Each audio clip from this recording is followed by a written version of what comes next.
এটা কে, এটার সাথে তার সংশ্লিষ্টতা এটা কারা? মিডিয়ার, পুলিশ, কোন সরকারের আমল? বিএনপি আমলের পুলিশ না শেখ হাসিনার আমলের? এখানে ডিবি ব্যাপারটা উদ্ঘাটন।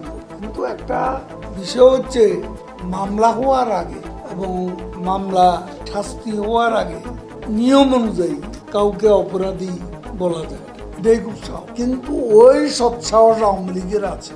জেলার জেনারেল সেক্রেটারি আজকেরই মাত্র এরকম উদাহরণ তো বিএনপি আমলে, এরশাদ আমলে এদেশে ছিল।